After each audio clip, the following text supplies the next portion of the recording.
Bom dia, pessoal. Tudo bem? Sejam bem-vindos todos. Mais uma manhã de Curitiba, 1º de setembro, pessoal. E quero te dizer a boa notícia. Hope never stops. Esperança nunca para. Nós estamos começando mais um mês e com certeza tem muita coisa acontecendo no mesmo tempo, e obrigado por você que tem feito essa live ecoar, reverberar para tantas pessoas. Ontem recebi um testemunho fantástico, fiz um postzinho ali. É impressionante o quanto as pessoas elas se dão conta de anos que elas perderam pela ausência de informações que elas encontraram hoje. Sabe quando você conhece uma coisa assim, você fala, cara, por que eu não soube disso antes? Ah, se fosse 10 anos atrás. E tudo isso por quê? Porque um simples acesso abriu portas. Ontem o rapaz escreveu, falou, Cal, eu cheguei em casa, peguei tuas lives e fiquei até 6 da manhã escutando uma live atrás da outra e uma porta no meu cérebro abriu. Olha que impressionante, uma porta no meu cérebro. E eu creio que esse é o poder dessas lives, esse é o poder da live com a Bíblia na mesa. E hoje eu estou aqui com o meu amigo Jamal Júnior. Vocês já vão conhecer hoje esse nego treta. Jamal Júnior é um cara dos meus, é um cara que tem autenticidade, legitimidade e é mais um kamikaze do reino de Deus. Ó, tem alguma coisa aqui, o que tem aqui? Sabe aqueles caras que são kamikaze? Isso mesmo. O reino de Deus tem alguns kamikazes. É o cara que ele tem o último voo. A vida com Jesus dele é um último salto, é um último voo. Ele já está pronto para não voltar para a terra. E o Jamal é um cara desse. Então, quero começar. Morning, everybody. Quero começar dando oi para todos vocês. A Gizi, que eu conheci ontem. A Dainara, o Chico Preus, meu irmão. O Périco, Eric Périco, seja bem-vindo, família da Loca, comigo aqui. A Gisele, o Matheus Cantizani, Assu, a Jerusa, todos vocês, pessoal, sejam muito bem-vindos aqui. E sem muitas delongas, declaro paz sobre tua casa. E para essa manhã, meu amigo e irmão Jamal Júnior, com vocês, Jamal Júnior. Hello, guys. Good morning. Good morning. How are you, my friend? I'm fine. Thanks, everybody. It's an honor, pleasure to you, man. Oh, hallelujah. Thanks, God. Praise the Lord. Mano, você é americano, né, velho? Fala a verdade que você é americano, cara, né? Fala a verdade. Eu sou americanizado pelo reino de Deus. Você só nasceu no país errado, mas o resto, irmão, você é lá de Atlanta. Verdade. Você é o cara de Verdade Atlanta, mesmo. mano. Que alegria estar aqui com você. Que alegria estar aqui com você. Nossa. Demorou, mas deu certo, irmão. Na Na verdade, faz 5 meses, já fazem 5 meses que eu queria, na verdade, que você tivesse entrado como Jesus entrou na história. Essa era para ser a live com você. Mas, sim. Com certeza, no meio do percurso, você vai falar pra gente sobre isso. E eu tô muito animado aqui porque o Jamal, ele é o cara assim que comeu sal comigo, na alegria, na tristeza, na doença, na enfermidade. A gente já passou alguns quilômetros juntos. E eu me lembro do dia que o Jamal tinha que pregar num lugar e aí ele falou, o Cal tá indo junto. E os caras falaram, não, o Cal aqui não, o Cal. E naquele dia você falou, não, como assim? E eu me senti amado. A maneira como você não se envergonhou, não foi politicamente correto. Se tem uma pessoa que me causa asco no mundo, é o politicamente correto, tanto na igreja quanto na política. Porque para mim são a comunidade dos franguinhos, a comunidade dos manecos, são os politicamente corretos. Porque eles querem agradar todo mundo pela falta de certeza de quem eles realmente são. Quando a gente não sabe quem a gente tenta agradar todo mundo para encontrar nos outros quem a gente é. Mas o fato é que não, né? Ontem falava com meu amigo o seguinte, existem 2 tipos de gente no mundo. Você decide de quem você quer apanhar, né? Se eu falar a verdade, quem mente vai me bater.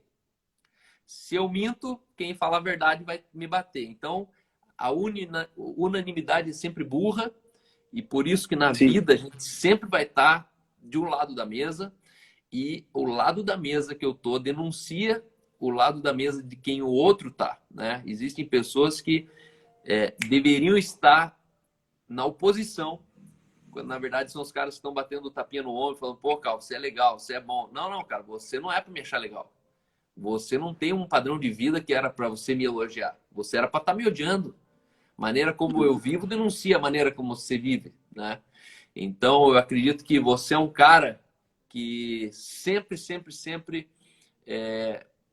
assumiu o lado da mesa que você vive, né? Você nunca teve medo. Eu amo a tua história, eu respeito o teu chamado, eu creio no teu ministério, eu acredito que você é mais um improvável do reino de Deus. Deus te levantou para esse tempo, Deus te levantou de uma maneira peculiar. Você é um cara original, você é um cara...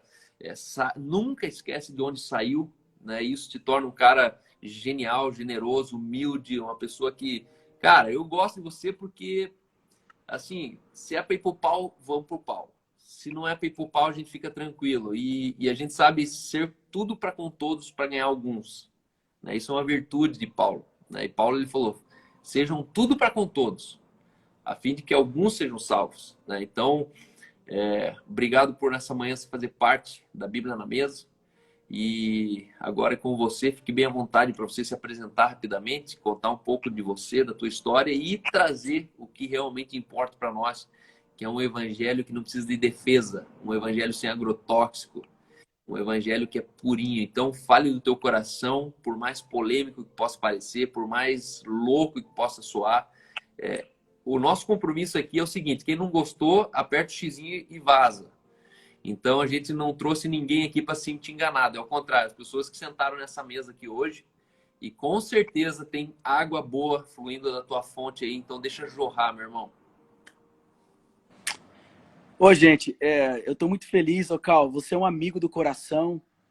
Gente, como você mesmo mencionou aqui, nós vivemos muitas experiências juntos. Eu acredito muito, você é um exemplo também de pai, de família, de homem. Independente da distância, os nossos corações estão conectados. Eu quero aqui deixar um bom dia para todos que estão aqui conectados com a gente. E não esquecer que a gente tem um compromisso além da nossa relação. O compromisso é com o reino de Deus. Quando o homem entende isso, ele começa a andar por um nível maior, né? Então, eu fico lisonjeado com essas palavras. Obrigado por isso. Outrora, quando eu não tinha identidade, eu rejeitava elogios, mas agora eu recebo para a glória de Deus, né? Aquela aí. Falsa modesta, né? Não, o Senhor quem fez. Não, o Senhor quem fez através de mim. Glória a Deus, aí, verdade mesmo. Eu tenho sido essa pessoa mesmo. Não por prepotência, mas por identidade mesmo. Eu criei naquilo que o Senhor disse para mim quando eu tinha 14 anos de idade. E aqui estou. Bom, eu sou o Jamal, né? Eu sou filho do senhor Aníbal e da dona Celina, casado com Paula há 10 anos. Nós estamos juntos há 12 anos, mas sou casado há 10 anos. E recentemente nós tivemos um filho chamado Otto. E ele tem agora, dia 6 de setembro, ele faz 6 meses. É a famosa geração quarentena, né? Ele chegou, já ficou dentro do apartamento. E agora ele está saindo aos poucos com o papai e com a mamãe aqui. Mas eu também atendo uma missão local numa igreja chamada Igreja Una, que está baseada lá em Atos dos Apóstolos, capítulo 2, verso 46, que é da unanimidade, né? E foram unânimes no partilhar do pão, na oração. E lá nós estamos com uma pequena igreja, uma primeira plantação com 290 membros, 300 membros lá na igreja, né? E lá eu atuo como pastor sênior e também tem outros pastores comigo ali no desafio da igreja local, um dos temas também que eu sou extremamente apaixonado, né? E também atuo no mundo dos negócios. Eu e a minha esposa temos um pequeno negócio, eu e ela, no ramo de beleza, e nós estamos aqui também sendo desafiados dia após dia a semear as sementes do evangelho nos negócios, nas relações comerciais. E posso dizer para você que é bem desafiador, mas quando o Senhor planta mesmo essa semente, ela rega, é uma coisa avassaladora, assim. As pessoas entendem que o dinheiro não é dela, elas entendem que o dom que elas têm não é delas e vira sucesso. Vira sucesso. Então, eu tenho essa vida, né? Particularmente, eu atua aí de 12 a 15 horas por dia de trabalho. Aqui em casa o negócio é bem frenético, né? A gente trabalha muito, dorme tarde, às vezes acorda tarde, acorda cedo, e, enfim, é uma loucura. A gente está aqui, eu moro em Campinas, interior do estado de São Paulo, e atuo na igreja local em Sumaré, uma cidade próxima aqui, que faz parte da região metropolitana de Campinas, onde tem a maior arrecadação do estado de São Paulo. Então, Campinas, Sumaré, Indaiatuba, Vinhedo, Valinhos, Piracicaba, Americana. Então, a gente está aqui nesse meio, onde aqui a arrecadação do estado é onde tem a concentração maior. Por isso que você vê o jogo político aí dos governadores com o interior do estado de São Paulo. Grandes corporações e, infelizmente, estão usando aí de lobby para convencer os mais alienados. Mas, Cal, a gente falou semana passada, né, sobre o que a gente poderia falar, e veio no meu coração a vida em comum que o cristão tem com outro cristão, né? E o apóstolo Paulo fala lá em Colossenses, capítulo 3, verso 15, a gente pode abrir aí com a Bíblia na mesa, porque se o cara não tiver a Bíblia na mesa numa live dessa, tem que apertar o X e ir embora, porque não faz sentido. É como ir à igreja e não levar a Bíblia. O cara desse é um maluco da cabeça. Ele deve ter algum problema de demência.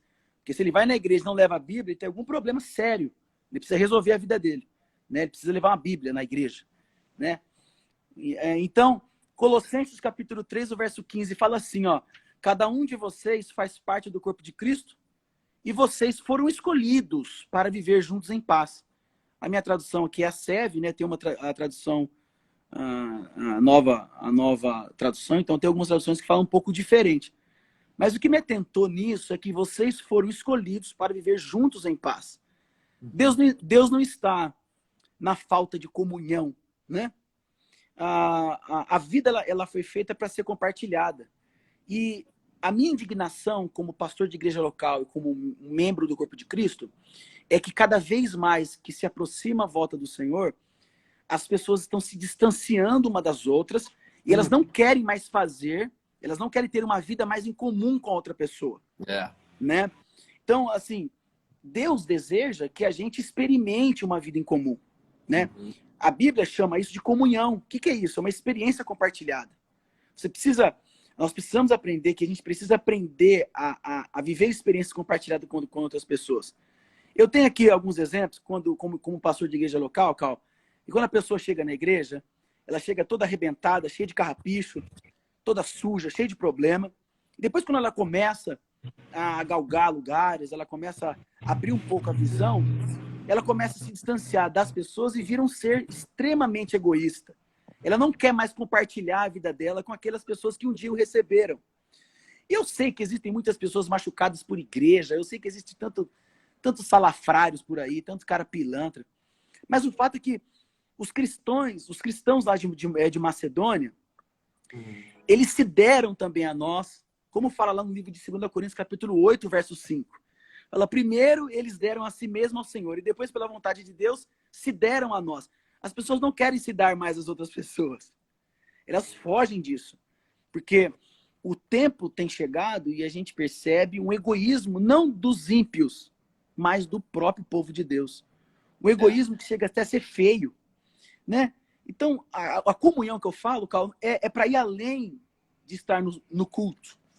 Né? A comunhão que eu falo, ela se trata assim, quanto maior a minha intensidade de entrega para compartilhar a vida cristã com meu irmão, mais eu vou poder adorar o Senhor, mais eu vou poder vivenciar. Porque a comunhão, quando a gente tem comunhão com as pessoas, a gente experimenta a autenticidade das outras pessoas. E aí que está o creme do milho. Que quando você experimenta a autenticidade de outras pessoas, muitas vezes aquilo te confronta. Aquilo mexe com você. E essa comunhão autêntica, ela não pode ser superficial a respeito de mim mesmo, mas a respeito do que nós estamos fazendo juntos. E hoje eu vejo assim, Jesus ensinando os discípulos, andando com os 12, andando com autenticidade, cada um tem sua personalidade, e nessa transformação, nesse contato, a gente vive uma transformação de glória em glória, porque, como o Provérbios fala que um afia o outro, as pessoas não querem ser mais afiadas. Elas não querem mais viver nesse compartilhar da família de Deus, né? E isso é muito perigoso, porque se esse é o caminho, se a comunhão é um processo de adoração, se a comunhão é um processo onde o contexto do Cristo ele se revela, a gente precisa se preocupar com isso. A gente se divide muitas vezes por mágoas, por sentimentos, por falhas, por sentimentos de dúvidas. A gente admite medo com o nosso relacionamento, mas o Senhor Deus quer que a gente se relacione com os outros. A comunhão experimenta autenticidade. A comunhão ela precisa ser genuína do nosso coração. E eu anotei algumas coisinhas aqui.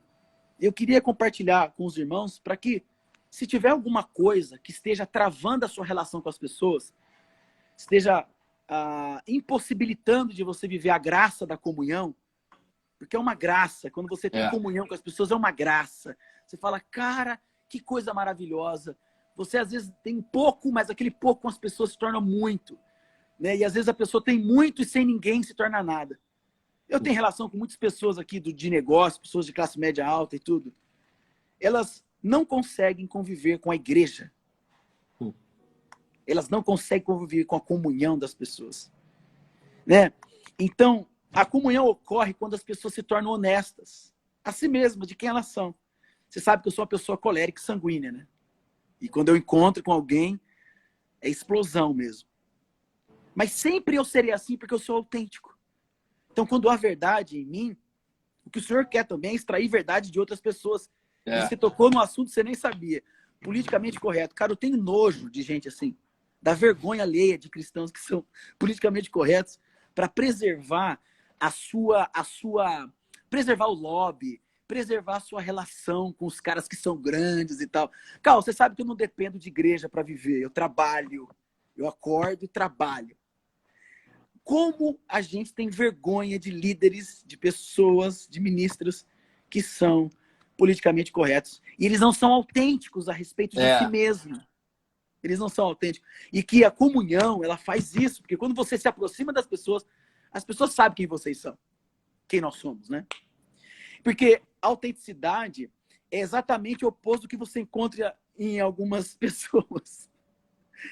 Em vez de uma atmosfera de honestidade, de humildade, de uma conversação fingida, né? De uma coisa encenada, politiqueira, né? De superficialmente educada e frívola, né? A gente está um pouco perdido nisso. E eu preciso, assim, como membro do corpo de Cristo, assumir essa responsabilidade, esse meu comprometimento, que nós precisamos ter comunhão. Agora, as pessoas, elas estão indo por um caminho que quanto menor a comunhão é melhor. Sabe por quê? Porque a gente não quer se envolver com muitas pessoas que são diferentes uma das outras. A gente se envolve, tem comunhão com as pessoas que têm compatibilidade. E Jesus não falou nada disso. Ué, como que você consegue conviver com Pedro, cara? Cara maluco, meu. Instável. E Jesus sempre depositando graça na vida dele. Então, a gente precisa experimentar a real comunhão. A comunhão das divergências.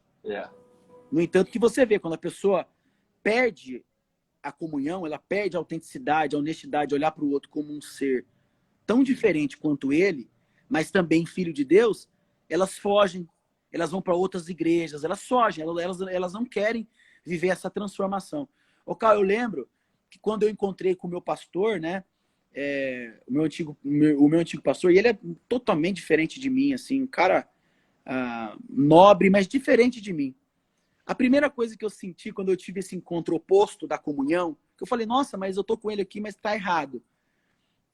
A primeira coisa que eu quis fazer era fugir da presença dele. E aí, o Espírito Santo falou assim comigo, volte lá e fale com ele e permaneça onde eu te coloquei.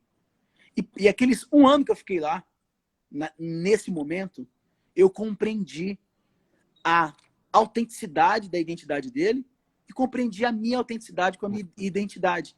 E nesse trato, e nessa relação, eu pude ser desenvolvido, agora como pastor sênior. Agora eu entendo muita coisa do que ele falava. Mas se eu não tivesse ficado aquele ano em comunhão com ele, entendendo, eu não teria aprendido o que eu sei hoje. Então a fuga das pessoas é uma denúncia do que elas se tornam. Quando Uau. quando elas fogem do afiar, né? Da faca afiando a outra faca, ela não se desenvolve como uma faca afiada. Ela fica cega, né? Então, ser autêntico exige muita coragem, né? E ao mesmo tempo humildade. Significa enfrentar o medo de ser exposto, da rejeição, né? A gente às vezes, a gente já vive isso, eu e você vive muito isso, tipo, a gente não tem nada mais que perder porque Jesus já levou tudo que a gente tinha, né? E a reputação, ela é o último estágio da vida de um homem de Deus. Quando toca a reputação e joga na lama, mano, aí você fala, agora eu tô convertido. Agora eu comecei a liderar alguém. Agora eu comecei a liderar alguém. Então, é muito real isso sobre a comunhão, Carl. Eu quero trazer aqui, levantar esse tema da comunhão. Porque a comunhão, a gente experimenta reciprocidade, né?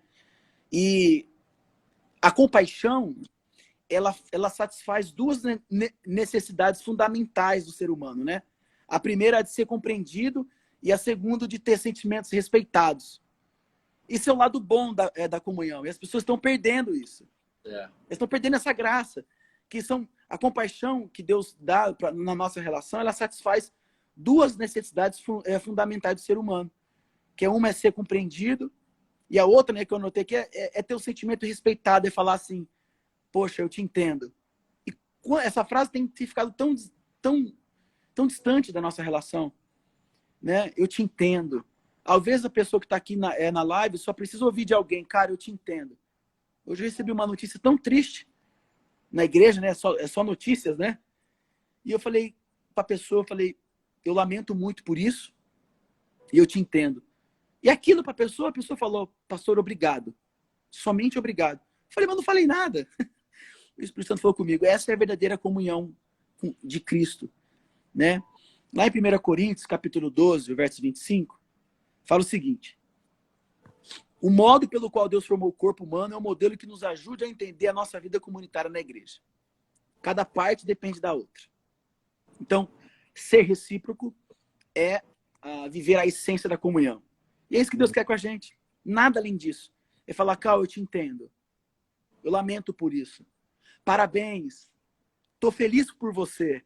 Sabe? E esse mundo tá tão egoísta, mas tão egoísta. Eu experimento isso nos meus negócios, experimento isso na igreja local. Tem minhas relações, eu ando por muitos lugares. Mas tá tão egoísta que chega a dar nojo do ser humano. E às vezes eu entendo porque o Senhor se arrependeu de ter criado o homem. Eu acho que ele fala, nossa, que desgrameira que eu criei. Vou dar um plano infalível para ele, vou trazer um modelo para eles, de Jesus. Vou trazer um modelo, eles vão seguir esse modelo. Jesus chamou Judas de amigo. Esse é o nosso desafio, Cal. Experimentar essa comunhão verdadeira. Olha, tenho muitas divergências com você, do que você pensa. Mas eu te amo em Cristo Jesus, porque eu aprendi lá em Colossenses que nosso elo, é o amor, que habita no meu coração e que habita no seu. Cara, você torce para o Coritiba, eu torço para a Ponte Preta, mas independente dessa relação de divergência, nós nos amamos e sabemos que o caminho da comunhão, o caminho de entender a sua autenticidade, você entender a minha, faz com que a gente se torne uma família de Deus. Ou Deus faria uma família com todo mundo igual? Não faz sentido. As nossas divergências e diferenças é que faz o creme do milho da família de Deus. Independente de igreja local, independente de o corpo de Cristo, as pessoas no mundo, né? E só que o diferente hoje é uma treta, né? A pessoa que é diferente na comunhão, ela virou uma treta, né? Então a gente precisa, eu acredito assim, se adequar a esse modelo que Cristo nos ensinou, a comunhão. Eu sei que nós não somos responsáveis pelo corpo inteiro de Cristo, mas a gente tem responsabilidade para com eles, né? Deus espera que a gente faça tudo para ajudar uns aos outros. E nesse tempo de escassez do amor, esse tempo de escassez do aumento desesperado pelo dinheiro, né? Eu acho que você, não sei você, mas eu nunca vi quantas mensagens diariamente que nós somos bombardeados para ser bem-sucedido, para ter dinheiro, porque é a vida dos sonhos e tal. E eu aprendi, Cal, que eu fiquei 4 meses parado aqui na empresa. 4 meses que dinheiro para mim não resolveu nada. Olha que louco. O que eu quero é liberdade. O que eu quero é comunhão com as pessoas. O que eu quero é picanha com os meus amigos. O que eu quero é olhar pro cara e falar, cara, por que ele pensa desse jeito, cara? Eu quero entender isso. Cara, mas eu amo esse cara. Eu amo porque ele é um cara honesto. Ele é um pai de família. É um cara fiel. Sabe assim? As nossas pequenas coisas têm tomado o lugar das coisas grandes. A gente precisa corrigir essas situações, sabe? A gente precisa corrigir. Falou, cara, o cara é um pai de família, o cara é um cara digno, o cara é um cara honesto. O cara, do que você tá falando? Essa divergência sua não pode quebrar a comunhão com ele. Sabe? É isso aí. Então, eu também me atento à Bíblia, lá em Gálatas capítulo 6, o verso 2, que fala, compartilhem os seus problemas e aflições uns com os outros. E dessa forma obedeçam à lei de Cristo. Sabe por que muitas pessoas não solucionam problemas e vivem aflitos a vida inteira? Porque ela não tem a compaixão, a comunhão de compartilhar essas aflições e problemas com os irmãos, e elas não conseguem obedecer à lei de Cristo. Então, uma vez que você não obedece à lei, você é um ilegal. Então, você não consegue receber a graça, né? Tem tantos códigos que a gente pode compreender nisso, só nesse versículo. Então, nesse tempo difícil que a gente passou, tempo de tristeza, crise, cara, você fez isso comigo, me ligou, e aí, nego, como é que você tá? Tudo bem? Cara, aquele dia foi extremamente fundamental para minha vida. E não foi ninguém da minha igreja, não foi ninguém dos meus líderes que fez isso. Cara, eu te entendo. Os caras são assim mesmo. Eu tô com você.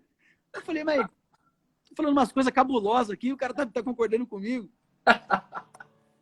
Mas aquilo passou.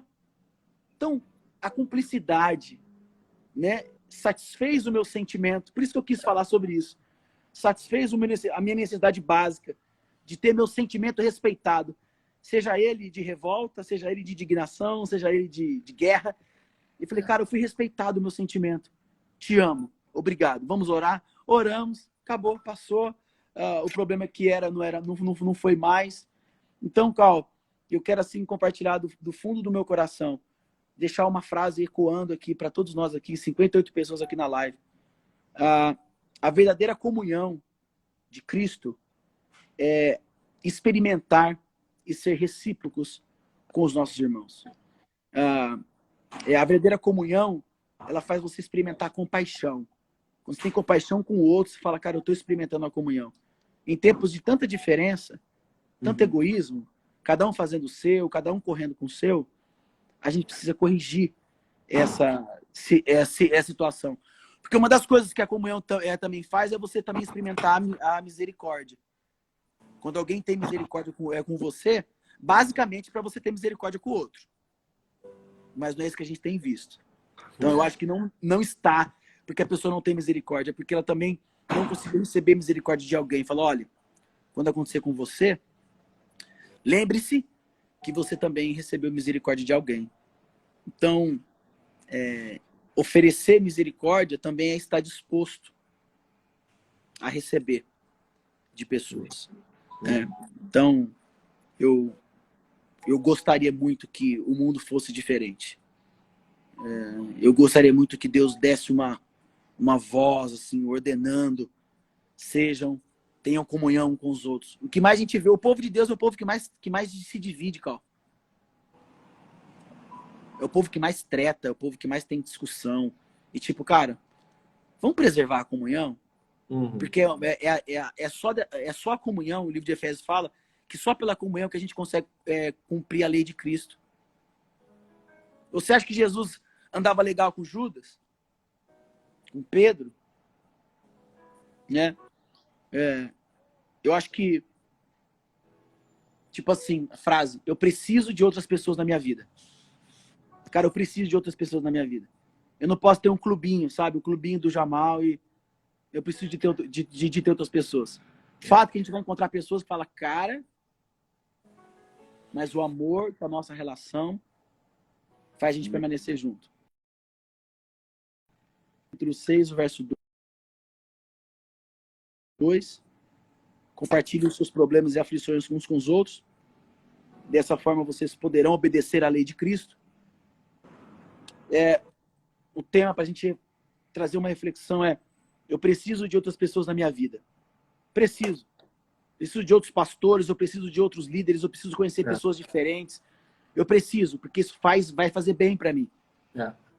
E a pergunta que talvez eu possa deixar aqui hoje é: o que posso fazer hoje para me unir a outro irmão de maneira mais íntima e verdadeira? O que eu posso fazer? Né? Talvez essa pessoa que está aqui guarda um rancor muito forte. Lá em Colossenses 3,13 fala: jamais guarde rancor. Rancor destrói a alma, apodrece a alma, destrói a saúde. Destrói a saúde mental, emocional. O corpo sente o rancor. Ressentimento também destrói a comunhão. Muitas pessoas ressentidas umas com as outras. E às vezes porque a outra nem sabe que está ressentida, porque ela não tem bola de cristal para saber. Então essa autenticidade faz isso. Mexe com a gente e Jesus vai trabalhando no corpo de Cristo. Um triscando no outro, e um debatendo, e outro se esquivando, outro fugindo. E como a gente tem ouvido, as pessoas que... Uma das maiores dificuldades da vida do homem é ele não saber que ele vai ser criticado. Foi o que você falou. Vai ter que ter um lado. Né? Então, a crítica também nos faz cristãos melhor. Né? A gente se transforma na crítica. A gente fala, por que a pessoa está falando isso? Porque a crítica, primeiro fundamento, quando você recebe a crítica, denuncia, primeira coisa, humildade. Quando você escuta, fala, nossa, sério? Segundo, autoanálise, feedback. Né? Deixa eu dar uma olhada aqui em mim, o que está acontecendo. Né? E terceiro, o que eu posso fazer com isso? Se eu vou me desenvolver, se eu vou crescer, se eu vou querer melhorar, ou eu vou fechar o meu coração e falar, ele não sabe o que está dizendo. Né? Nós somos alvo de crítica, né? Pessoas que estão na frente de empresas, de igreja. É uma crítica a cada dia. E eu sempre faço esses 3 pilares. Humildade, autoanálise e o que eu vou fazer com ela. E a maior dificuldade dos irmãos é receber crítica. E com isso, eles perdem a comunhão, a coisa mais maravilhosa do mundo. De poder se desenvolver, de poder fazer uma autoanálise, de poder ser grato por aquela pessoa. Que o que mais tem hoje é pessoas que não falam verdade umas para as outras. Por quê? Porque ninguém quer tocar na intimidade, ninguém quer mexer com isso, né, Carl? Então, eu quero deixar mesmo essa mensagem que eu tenho vivido, que nós já vivemos juntos, e muitas vezes a pessoa pode achar que eu perdi a comunhão com meu pai, minha mãe, perdi a comunhão com meu amigo, perdi a comunhão com a igreja, mas a confiança, ela é reconstruída no decorrer do tempo, porque quando a gente fala de confiança, a gente está falando de futuro. E muitas vezes, confiança, ela exige sim antecedentes, né? Mas se alguém te magoa repetidamente, Deus lhe ordena nessa manhã que você perdoe imediatamente. E não espere que você volte a confiar imediatamente, ou se permitindo, né? Mas você pode perdoar e seguir um caminho de comunhão, que é o caminho que Deus tem para você, para mim, né? Perdoe alguém, volte para a comunhão, entenda que você precisa de pessoas, não dá para ficar sozinho, não dá para ter um clubinho fechado, não dá. Eu já tentei fazer isso, não rolou. É o risco que nós corremos. Acordou de manhã, já tem risco. Não quer ter risco, você precisa se relacionar com uma orquídea. Cria um orquidário lá na sua casa, aí você começa a se relacionar com o orquidário. Você não vai sofrer, né? Agora, a relação de ser humano é isso. É encontro, é tropeço, é choque. Só que nisso, a gente precisa colocar uma baliza. O amor de Cristo em mim vai fazer toda a diferença. Que o que mais a gente vê hoje, Cal, pessoas ressentidas, magoadas, e com a vida arrebentada. Não, sem prosperidade, não dá. Sabe? Não. Você vê aquela pessoa, parece de plástico, ela não é realidade. Então, eu acho que a comunhão traz muito benefício, ela é algo essencial da vida cristã, ela é essencial e não pode ser ignorada. Né? Há mais de 2000 anos, os cristãos vêm se reunindo regularmente, né, em grupos para buscar comunhão. Você vai lá ouvir a palavra, mas na hora que você vai comer, começa os negócios.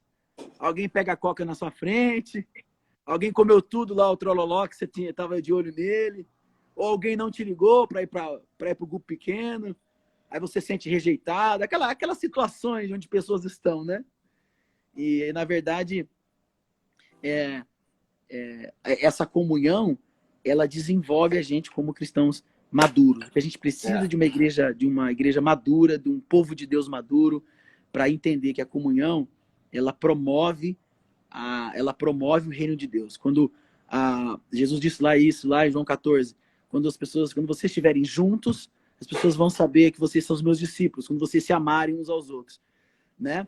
Então, eu quero assim encorajar a você promover encontros em comunhão com as pessoas num tempo tão escasso de amor, de cumplicidade, de autenticidade, né? E que você entenda que essa responsabilidade é minha, sua, é uma responsabilidade mútua do reino de Deus.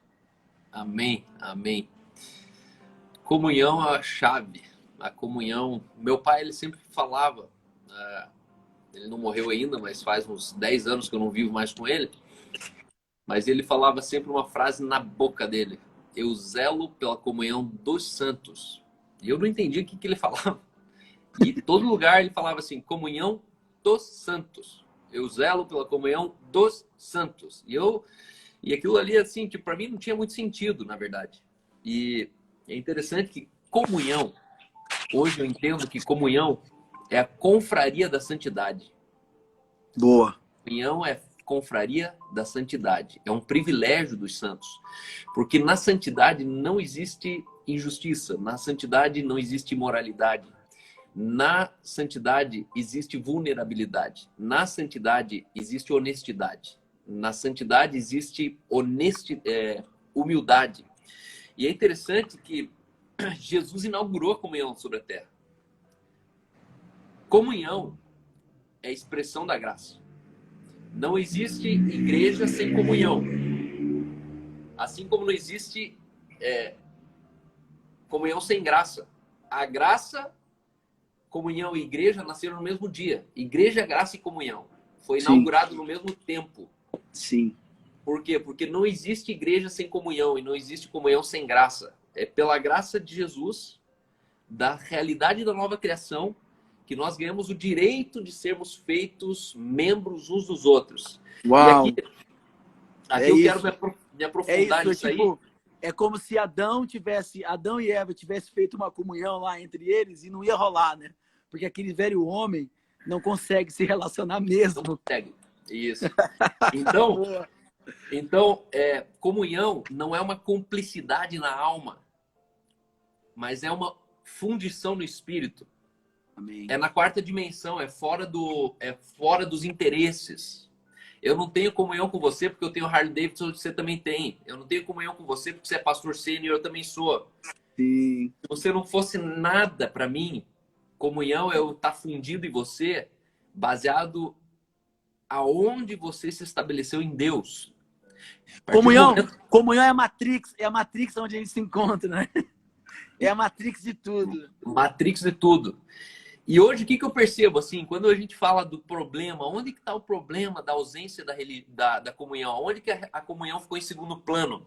Eu creio que a igreja hoje, nós estamos com falta de referência.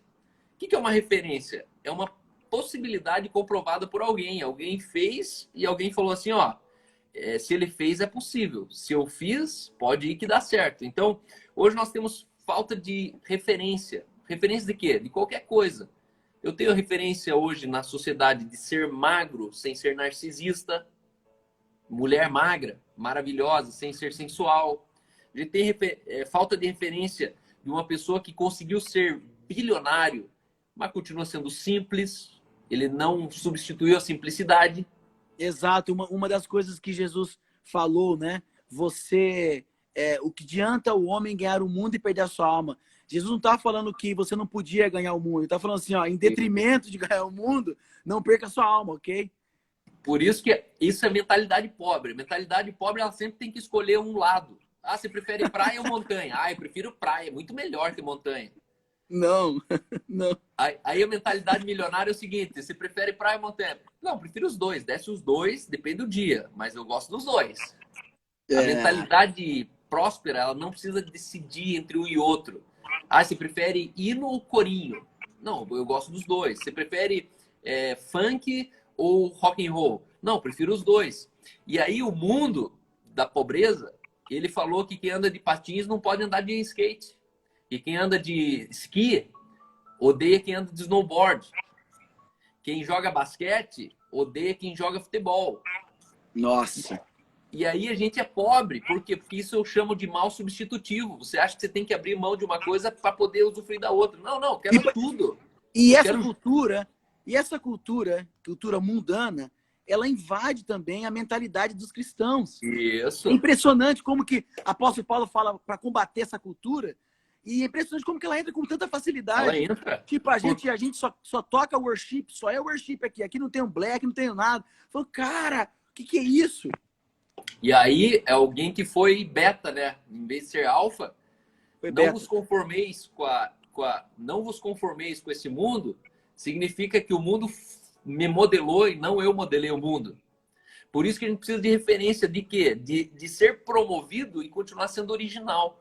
De eu ser celebrado e eu continuar sendo humilde. Eu conseguir ser crente, mas continuar também conseguindo sendo gente. Né? Uhum. A comunhão, ela me dá essa capacidade.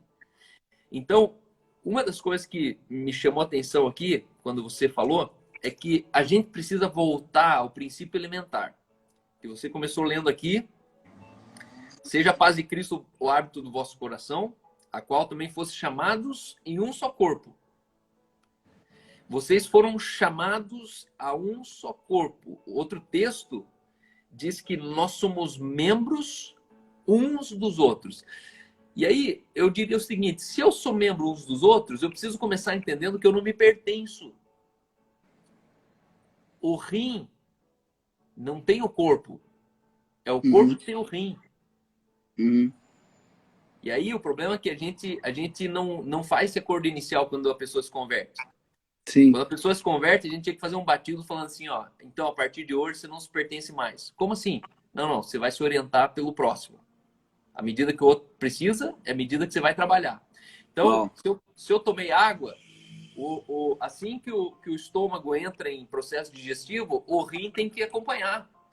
Ah, mas hoje eu não tô afim. O rim manda uma mensagem. Não, hoje, ó, pode segurar o xixi lá no estômago, porque hoje eu tô off, hoje eu não tô para comunhão. Não. E aí já era, irmão. Quando o corpo de Cristo se movimenta, se você é um membro, você tem que desempenhar a função. E apóstolo Paulo fala sobre esse ajuste, né? Bem corpo ajustado, né? Quando não há ajuste, não há progresso, não há salvação, não há melhoria. E é isso mesmo, esse ajuste aí dos órgãos, né? Dos membros. Exato. Porque a expressão de unidade... Uma vez eu estava fazendo mestrado em Atlanta e eu lembro que a gente saiu da universidade ali, da Beulah Heights, em Atlanta, e a gente entrou no ônibus para ir até outro campus. E a gente teve aulas dentro da Casa do Governo de Atlanta, Casa da Moeda, onde eles imprimem dólar. A gente teve lá um tempo com o prefeito de Atlanta, nas Olimpíadas de Atlanta ali, logo depois das Olimpíadas. E aí dentro do ônibus, quando eu estava assim de pé e eu estava passando numa rua com bastante árvores, assim, a universidade na frente, o Espírito Santo falou comigo uma frase que eu anotei de novo hoje. E o Espírito Santo falava, Cal, a unidade se cumpre na multiplicidade. e não na uniformidade. Eu não Porque entendo unidade não porque é foi isso, naquele, né? não É entendo isso. porque foi naquele dia. Sim. Se você andar na uniformidade, você continua incompleto. Quanto mais uniforme eu sou, mais incompleto eu me torno. Uhum. Por quê? Porque são as partes diferentes que eu preciso associar a mim para que eu tenha o todo. Porque se eu me uno aos meus pares iguais, eu continuo incompleto, porque aquilo que ele é, eu já sou.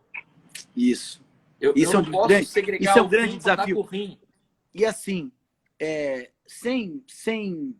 sem passar pano, é um grande desafio. Todos nós sabemos. Mas É é isso aí aí. que está a diferença. A nossa entrega ao Cristo, falar, Senhor, eu não consigo. Essa entrega de identidade ao Cristo é que é capaz de fazer isso. Exato. E aí é a chave de entender que a... Como é que se chama? Quando a pessoa fala que a... Puxa, esqueci do conceito. Mas esses dias atrás, quando eu me coloco no teu lugar, Empatia. empatia. E é aqui que é a chave da empatia. A gente aprendeu que empatia é eu me colocar no teu lugar, mas isso é mentira. A empatia é Respeito. eu entender que você é o outro. Respeito pelo outro. E Exato. aí, a partir do momento que eu entendo que o rim é rim e estômago é estômago, eu não Acabou a tento fazer o discussão. estômago funcionar como rim. Eu não tento convencer o rim que ele tem que ser estômago. Por quê? Boa. Porque o rim e o estômago eles se completam no processo da lógica humana. Então, eu quero concluir aqui fazendo umas considerações finais sobre a bola que se ergueu, que eu creio que você matou a charada aqui. Eu anotei essa frase sensacional. Cara, a gente que é pastor, a gente lembra dos nomes, né? Quando as pessoas elas vão falando aqui algumas coisas, a gente passa nomes pela cabeça e fala, ó, agora Sim, sim. entendi Sim. o fulano, ciclano. É. Mas você, deixa eu abrir aqui, fechou meu documento. Mas você falou que aqui, ó. A fuga das pessoas é a denúncia do que elas se tornam. À medida que para onde elas fogem, denuncia naquilo que elas se tornaram. E aí eu começo dizendo aqui, ó, que o princípio da comunhão fala de fuga. Por Sim. quê? Porque a Bíblia diz: se andares na luz, como ele está na luz, mantemos comunhão uns com os outros. Comunhão é reflexo de onde você estabeleceu tua vida. Se a tua vida saiu da luz, foi para a sombra, você quebrou a comunhão. E aqui Uau. talvez responda a pergunta inicial que você falou assim, a gente precisa restaurar a comunhão. Só como é que faz para restaurar a comunhão? Trazendo as pessoas numa vida de luz de novo. Fora da luz não tem comunhão. Exato. Então, se andarmos na luz, como ele está na luz, mantemos a comunhão. Se eu sair da luz, eu quebro a comunhão. Por isso tem irmãos na igreja que as pessoas falam assim, nossa, fulano está estranho, né? Aí o outro vem e fala, pois é, eu percebi, ele não está normal. Só que você percebe que até a fisionomia da pessoa, quando ela sai da comunhão e da luz, ela muda completamente. Muda. É incrível, é incrível. Não é uma coisa, não é nada de... como é que fala? Que alguém já me falou um dia. Não, você fala como se fosse de energia. Essa pessoa que fica vivendo com energia. Quântico. É quântico. Eu falei, não. É que tá diferente mesmo o rosto, o olhar dela, né? Que ela saiu da luz, ela tá em trevas. Isso. Ela não tá na comunhão. E o princípio da comunhão é onde você estabelece a tua vida. Não o quanto você consegue ser amigo de alguém. As pessoas querem medir comunhão com amizade. Comunhão não é amizade. Não tem nada a ver. Comunhão é... E aqui eu vou colocar três sintomas de comunhão. 3 efeitos colaterais da comunhão. Aí a pergunta é, mas Cal, por que o tal da comunhão? Por que eu deveria me empenhar para ficar na comunhão? Primeiro, a comunhão purifica você de impureza que você nem percebeu. Ela purifica você de pecados que você nem confessou. Ela purifica você de pecados que você nem teve consciência que você estava em pecado. Olha esse texto aqui. Se, porém, andarmos na luz, como ele está na luz, mantemos comunhão uns com os outros. E o sangue de Jesus, seu Filho, nos purifica de todo pecado. Não sou eu que estou falando. Glória a Se, Deus. ele começa falando assim, ó, se, aí ele fala, o sangue de Jesus nos purifica de todo pecado. Se. Então, o princípio da comunhão é que quando eu tô nessa comunhão, eu sou purificado. Eu sou melhorado na minha versão. Eu sou renovado. Eu sou ressignificado nos pensamentos e não percebo. Eu sou. Aí eu vou no quântico. É quântico. E também eu entro no processo do glória em glória, né? Eu estou no processo de glória em glória. Porque é dentro do corpo. Sim. Segundo ponto, comunhão gera fé no mundo. O mundo vai crer não pelo que eu sou para eles, mas pelo que eu sou para o meu irmão. Olha esse texto aqui. Jesus ele fala em João 17:21. Não rogo somente por esse, mas também por aqueles que vierem a crer em mim por intermédio da sua palavra, a fim de que todos sejam um.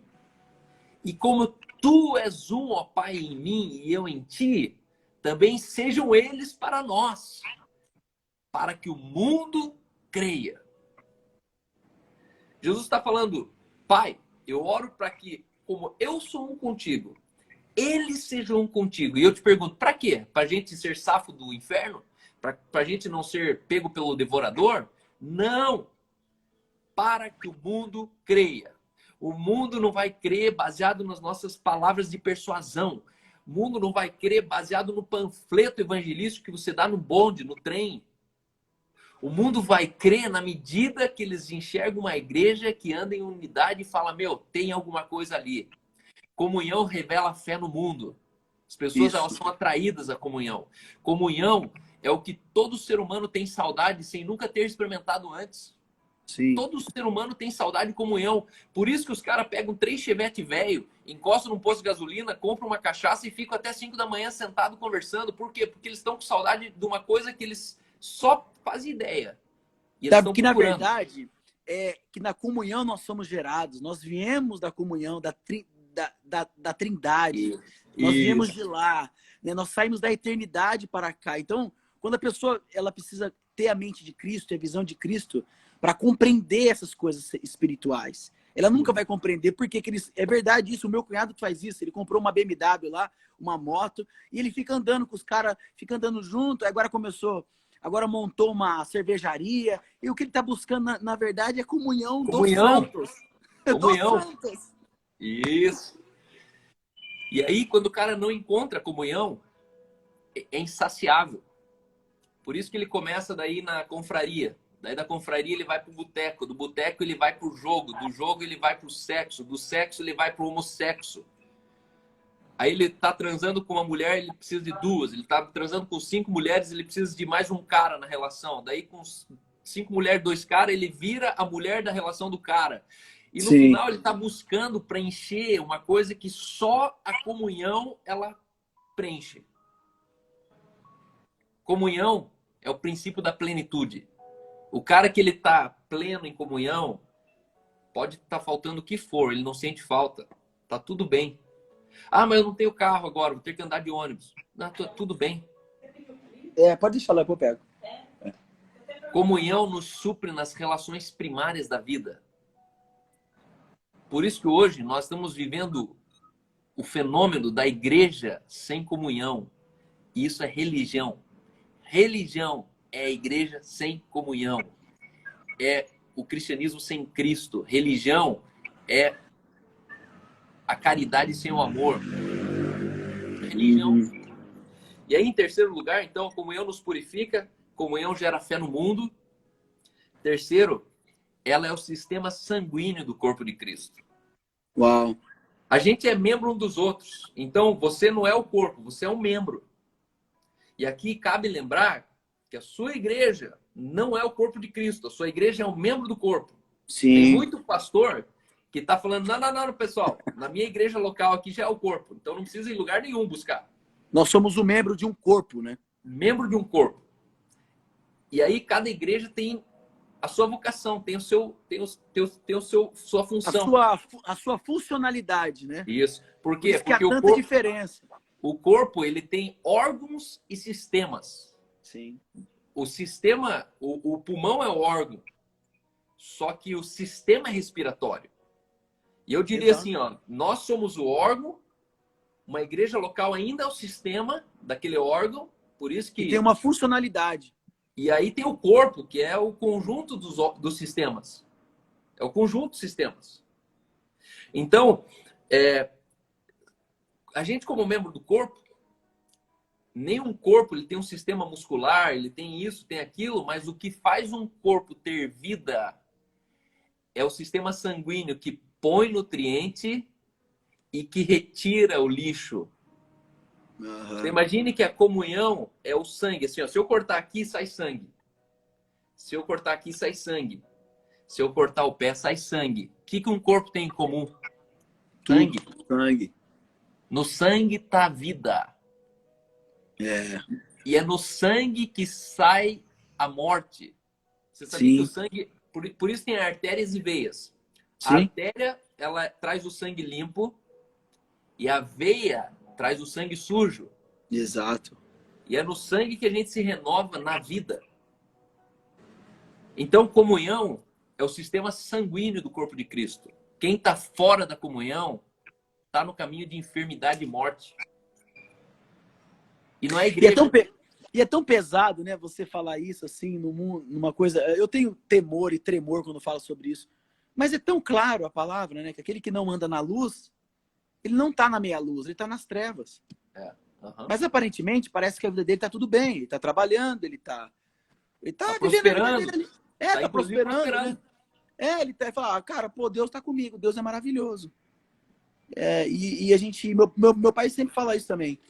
Nem tudo que tá dando certo é porque Deus tá com você. É isso aí. Eu falei, como assim, pai? Eu falei, é isso aí. É muito mais profundo. Esse é pra você pensar. Dorme com essa, ele falou. Então a gente precisa compreender mesmo esse assunto tão relevante na comunidade, na igreja, nas nossas famílias. Imagina uma família que você tem compromisso sanguíneo e você quebra a comunhão. Você imagina? Você tem uma relação sanguínea com essa pessoa, mas ainda você estoura essa relação. O estouro que dá dentro da casa. Pais que não falam com seus filhos, filhos que não falam com seus pais, que pecam contra Deus. Né? É uma coisa tão real isso, e é tão assim, tão sério. E a gente precisa trazer famílias fortes para fazer igrejas fortes. Isso aí. Mas a realidade comunhão. Nosso desafio, dentro da nossa casa. E a comunhão, ela é quântica e abstrata. Acabou. Não tem mais e fecha o caixão. Por isso que comunhão a gente não faz na noite de chocolate, a gente não faz comunhão comendo pizza na casa do pastor depois do culto. Os pastores reduziram comunhão a comer pizza. Tanto que eles terminam o culto falando, vamos para comunhão? Eles nem sabem o que está acontecendo durante o culto, irmão. Sim. Comunhão foi quando o culto começou, não quando o culto termina. Exato. Mundanizaram a comunhão, reduziram ela a comer pizza, a coquetel. Comunhão não é comer nada. Comunhão é reduzir o mesmo, diminuir o poder dela, a eficácia que ela tem pro corpo de Cristo. Né? Vamos pro açaí e ali é comunhão. Cada um fica no telefone, fala da sua vida e tal. Vamos ter uma comunhão. Mas não, né? E na verdade essa comunhão é íntima. Isso. É comunhão íntima. E aí a comunhão não fala do que eu faço, é quem eu sou. Eu sou a comunhão. Eu não faço comunhão. Vamos ter uma comunhão. Não tem como ter. Eu sou. Eu sou. A minha presença aqui manifesta a comunhão divina. Isso. Por isso que existem algumas pessoas que as outras pessoas dariam tudo para ter uma noite com elas, comendo um churrasco. Porque, na verdade, eles enxergam o valor da comunhão. Falam, meu, quando eu tô com aquele cara ali, eu saio inspirado, eu saio... por quê? Porque aquele cara ali, ele tá na comunhão, ele é comunhão. Ele tá na luz, ele carrega a luz. Eu reabasteço a minha vida, né? Agora tem pessoas que você não quer ficar perto porque ela parece uma criptonita, né? Ela arranca de você tudo. E a mensagem dessa manhã, que eu quero dizer aqui com o Jamal, volte para a comunhão. Volte para a comunhão. A igreja... Não volte para a igreja, volte para a comunhão. Para a comunhão. Talvez você fique um mês sem ir na igreja, voltando para a comunhão.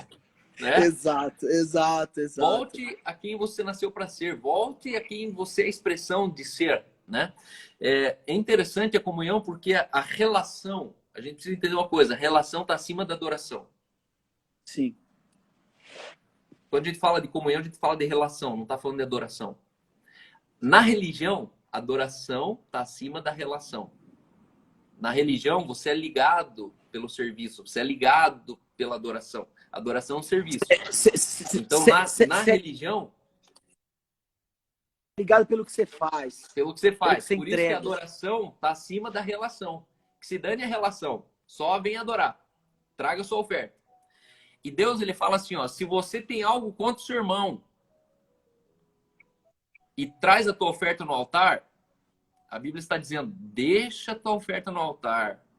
Vai lá, te reconcilia com teu irmão. E quando você voltar, daí eu posso aceitar. Aqui do lado da cidade tem um lixão chamado Cachimba. E é uma cidade de lixo. Quando você passa assim, você vê os corvos no céu, você vê aquela coisa assim, o cheiro insuportável. E hoje os nossos tabernáculos, nossos santuários, eles são verdadeiros cachimbas. São lixões, onde nós trazemos adoração atrás da adoração e Deus faz anos que não pode pegar naquela adoração porque o pastor daquela igreja não foi até outro pastor e se reconciliou com ele. Sim. Relação está acima da adoração. Não tente impressionar Deus com a adoração aonde você faltou com alguém na relação. Exato. E aí, voltar atrás na relação é reposicionar a pessoa na comunhão. Isso sempre foi muito claro para mim na minha vida. Eu sou uma pessoa que sempre me dei bem com muita gente. Só que em detrimento à verdade de Deus, em algumas posições, a autenticidade da minha identidade, eu comecei a experimentar essas divergências. E Paulo sempre fala assim, às vezes quando eu vou pedir perdão para alguém, eu peço uma, duas, três vezes, você me esqueceu, me perdoa, não quis fazer isso. Porque eu preservo tanto essa comunhão, porque eu sei que nessa comunhão, nessa unidade, né, de Cristo, e não na unidade de relação, Deus derrama uma bênção que desce mesmo pela barba de Arão, né? A pessoa é uma pessoa abençoada. Uau! Né? Então, eu acho que a gente precisa mesmo voltar a essa comunhão espiritual, a essa conexão mesmo, esse quarto patamar, essa quarta parte. Isso foi muito lindo que você falou, essa frase foi muito forte. Esse encontro mesmo, é uma coisa que não tem nada a ver com os nossos interesses, não tem nada a ver com isso. Assim, é uma lei de Deus, é uma lei de Cristo. Nós precisamos preservar o nosso amor. Nós precisamos preservar a mensagem, o elo que nos faz, que nos une, o amor de Cristo Jesus, com as nossas diferenças, com as nossas divergências. Então, o dia que a gente entender o que é reposicionar na comunhão, a gente começa a parar de chamar crente de desviado, porque não existe crente desviado. Existe crente fora da comunhão. Tá fora da comunhão. Eu não gosto dessa frase também. Sabe por quê, Cal? Eu fui muito... eu passei uma fase muito difícil quando os meus pais eram... Com 14 anos eu conheci ao Senhor. E quando eu cheguei aos 18 anos, eu comecei a trabalhar no shopping. E, cara, ali eu vi o mundo, né? Eu vi aquele monte de coisa. Eu falei, isso aqui é pra mim. Deu o rolê. Eu falei, nossa, esse aqui é o rolê. Aí eu fui dar um rolê. Fiquei um rolê. E eu fui muito hostilizado por isso. Tá desviado, né, tal. Mas depois que eu compreendi isso, é que eu preservava o temor de Deus no meu coração. Eu o temia, mas eu desobedecia. Porque uma coisa é você temer, você teme ao Todo-Poderoso. Você teme, você sabe que ele é o Todo-Poderoso. Mas eu desobedeço mesmo assim. Uhum. Então eu vivia essa fase. E era muito hostilizado por o cara tá desviado. Essa frase ela não existe. O que existe é, cara, ele tá fora da luz. Tá fora da comunhão de Cristo. Fora da comunhão. Porque foi esse o vínculo que quebrou entre pai e filho do filho pródigo. O filho pródigo nunca deixou de ser filho. Ele só saiu da comunhão do pai. Exato. E todas as vezes que Satanás nos aponta a Deus, ele fala, lá, vocês criaram eles para viver em comunhão, eles não estão vivendo em comunhão. É isso aí. É isso aí. Cara, muito obrigado, irmão. Que dia, que maravilhoso. Você é mais um sniper. Amo snipers. Os caras que às vezes tá sozinho, mas assim, Porque é o seguinte, né? Existem dois tipos de igreja no mundo. O da meia dúzia que sujeita uma cidade e os dos 200 mil, que é tipo parada gay, entendeu? Faz barulho, mas não faz nada. Sim. É muito barulho e pouco resultado. Ô, Carl, eu tenho falado isso para minha liderança. Não quero uma igreja com muitas pessoas. Quero uma igreja com poucas pessoas, mas com poder de relevância sobrenatural. Eu Isso, creio nisso. isso. Acredito na mensagem que Deus nos deu lá dos 300 de Gideões. Acredito no menor com muita potência, Isso. né? Acredito muito nisso. Nos menores frascos, as melhores fragrâncias, sabe? É isso aí, mano. Essa questão, assim. Então, é isso, cara. Sexta-feira eu reuni os homens aqui. Hoje a liderança da minha igreja são os homens da igreja. Qualquer homem que é homem de verdade é um líder na minha igreja. E eu não tenho liderança. Não tem assim, eu, fulano, ciclano, não. É os homens da igreja mesmo. Quem é líder de uma família, para mim, está sendo líder da igreja. Então, e eu falava para ele o seguinte: vamos parar de ganhar a cidade para Jesus. Vamos devolver Jesus para a cidade, é mais rápido. Ganhar a cidade para Jesus dá muito trabalho, porque a cidade não cabe dentro do barracão. Boa. Mas devolver Jesus para a cidade é mais rápido, mais barato, mais higiênico, mais intuitivo, entendeu? Eu não quero deslocar as pessoas para lugar nenhum, só quero levar Jesus para dentro da casa delas ali e sair fora. Isso. E aí a gente vai cansar menos e celebrar mais. Boa. Então, é bom demais. É esse pensamento de uma igreja pequena com muitas pessoas. Mas a igreja é pequena. Sabe aquela coisa que o cara fala, mas como assim? Só 300? E é só 300 mesmo. Mas para 2 milhões de pessoas, isso, 2 milhões de pessoas. Porque o reino de Deus é um reino tático estratégico. E as nossas armas são poderosas em Deus. Fora de Deus é só uma garruncha. Mas a garruncha poderosa em Deus... aquele cansaço de você colocar carvão numa máquina bem velha, e você coloca carvão. Chega uma hora que acaba a gasolina, acaba o carvão, para manter aquela máquina velha, antiga, né? Quero uma máquina pequenininha, mas com um poder de relevância assim surreal, porque as famílias se tornaram fortes em Cristo, né? Então, louvado seja Deus por isso. Também quero agradecer você. Você é um cara assim com uma relevância surreal. Fica aqui a pergunta: se esse ano você vai se candidatar aí na cidade de Curitiba? Nunca mais. Nunca mais. Acho que o seu poder de relevância é muito maior do que sendo um parlamentar, né? Na verdade, assim, eu tô esperando Deus terminar essa história, né? Porque o que eu fiz lá atrás foi uma voz que eu escutei. Só que aí é o seguinte: no reino de Deus, 1 mais 1 não é 2. 1 mais 1 pode ser 1, 1 mais 1 pode ser 5. E quando eu fiquei um ano fora agora, eu tinha feito todo um desenho estratégico, inclusive os caras do partido estão vindo aqui, porque eles querem muito. Só que a primeira evidência que eu fui impugnado na minha eleição passada. Então eu peguei 50 mil do dinheiro público, gastei 100% na minha eleição, e na época a minha contadora prestou contas, quando na verdade precisava ter sido minha advogada. E aí a advogada não assinou e teve assim uma questãozinha interna que não teve assinatura do meu jurídico. E aí o que aconteceu? Eu sei o que você está falando, precisa de muito tato para mexer isso. Porque eu tenho amigo também. Resumindo, eu saí de uma campanha tido como bandido que desviou dinheiro público. Então eu fui impugnado. E aí eu não posso concorrer esse ano. Só que com essa informação eu falei, opa, Deus está nesse negócio. E aí quando eu saí fora, Deus me pegou lá na Alemanha. E Deus me falou assim, ó, você não é Davi, você é Samuel. Você é o que vai deitar o chifre com óleo na cabeça dos reis. Não tente ser um rei. Um rei é um. Um ungidor de rei é para vários reis. E ali eu entendi algumas coisas, só que hoje eu olho para trás. E aí quando eu voltei, a minha advogada falou, tá tudo resolvido. Cartório eleitoral, você tá zerado, vai poder concorrer à eleição. E aí eu já falei, não. Já entendi. E aí eu fiz quase 4 mil votos. vai ser o mastermind de todos os políticos da República Curitiba. Só que eu precisei ter pisado naquela água lá. Eu precisei ter Boa. passado naquela escola. Boa.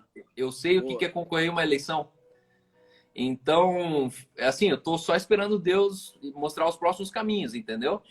Mas esse ano era para eu ter sido candidato, me cocei, porque, cara, eu fiz quase 4.000 votos como estadual, e aqui é estadual e esse ano agora é municipal. E Sim, municipal vereador, prefeito. E municipal precisava de 2.500 votos aqui. E 2.500 votos é o que eu fiz aqui em Curitiba só na primeira campanha. Então, para mim, é assim, quase certeza que eu ganharia de vereador esse ano aqui. Porque eu fiz estratégico, eu fui da prateleira de cima para cair para de baixo. Normalmente o cara começa como vereador e aí tenta ir para deputado. E na época eu desenhei um desenho que eu falei, não, vou sair para deputado, todo mundo vai me achar arrogante, vai, irmão, quem que é esse cara? Você nunca foi político, você está pensando que você é quem? Só que esses caras, eles nem sabem que todo pastor é um político. Lógico que é. Todo pastor é uma figura política, só que ele trata de outros interesses. Exato. Né? Então, para mim era óbvio que eu sempre fui político, no sentido do serviço da palavra política, da polis. Uhum. Então, assim, e aí eu voltei e eu dei o all-in na minha vida e pendurei minha chuteira. Entendi uma coisa, eu existo para duas coisas, plantar a igreja e pregar o evangelho, como nunca nesse país. E é isso que eu vou fazer agora para os próximos anos. E eu tenho, assim, voltei, e você sentar comigo, você vai falar, cara, como assim? Não era você que falava isso, falava aquilo? Falava isso aí, eu falava aquilo, mas hoje eu tenho outra coisa para falar. Amém. Porque eu descobri fórmulas que não fechavam Amém. antes, né? E eu creio que eu vou plantar igrejas de maneira que eu vou escrever livros ainda, porque hoje existe um gap social que me irrita muito. A maioria das igrejas que abrem são igrejas que fecharam o pau com a outra e abriram na esquina. Sim. Então tem algo muito errado. E eu quero ser o primeiro plantador de igrejas do país, onde eu planto a igreja e tiro o meu nome. E que daqui 50 anos eu passo na frente dessa igreja e ninguém sabe quem eu sou, mas eu sei quem são eles. Esse é meu ideal de vida. Boa. Então, glória a Deus. Estou trabalhando nisso aí. Beleza, irmão? Vamos que vamos. Abraço à família. Abraço aos filhos maravilhosos. Conte com a gente aqui em Campinas. Também um abraço a todos vocês que estão aqui conectados com a gente, que ficou aqui até agora. Meu respeito e gratidão por essa manhã. Cal. Valeu, Jamal. Obrigado, hein? Beijo em casa para Paulinha. Mando sim. Tchau. Valeu, tchau. Esse é o Jamal. Jamal é demais. Gostaram dele? Gostaram, né? Mês que vem tem mais. Amo a vida desse cara, amo a simplicidade dele. Conheci ele desde os primeiros dias. Hoje ele é um cara assim, pai, um pastor, um cara que assumiu a igreja, um cara que plantou igreja, um cara que está lá na ponta e que com certeza temos muito em comum. Obrigado, Jamal. Pessoal, até amanhã. Amanhã, Vitor Azevedo com a gente aqui às 11 da manhã. Obrigado por você que faz parte da nossa comunidade no Telegram. Eu aguardo sugestões aqui. Se você tem sugestões para o Telegram, me manda essas sugestões. Mande o seu depoimento, testemunhos. São os conteúdos que eu quero publicar aqui, eu não quero produzir. Eu quero que seja testemunhado por vocês aí. Eu espero que hoje você tenha entendido que nós precisamos despertar a igreja a voltar para a comunhão. Existem pessoas que não estão no inferno, não estão desviadas. Elas só estão fora da comunhão e a mensagem dessa manhã é volte para a comunhão. Na comunhão existe purificação de pensamentos, purificação de integridade, purificação de intenções. Na comunhão existe o sangue de Jesus que corre em todo o organismo. Então, se você está na comunhão, você está na vida. O sangue é responsável por trazer a vida. E, em terceiro lugar, a comunhão, ela gera fé no mundo. O mundo precisa crer, mas para que ele creia, nós precisamos ser um como Jesus e o Pai foram um. Jesus falou, temos que ser um para que o mundo creia que o Pai nos enviou, para que o mundo creia no Pai, para que o mundo creia em nós. E o espírito do anticristo está entre nós. É aquele que quebra a comunhão. Aquele que tenta se opor a essa unidade que gera fé no mundo. Esse é o espírito do anticristo. Então, o anticristo não tem cara de Bill Gates, o anticristo não tem cara de Satanás. O anticristo, ele te chama de irmão, te dá a paz do Senhor na entrada da igreja.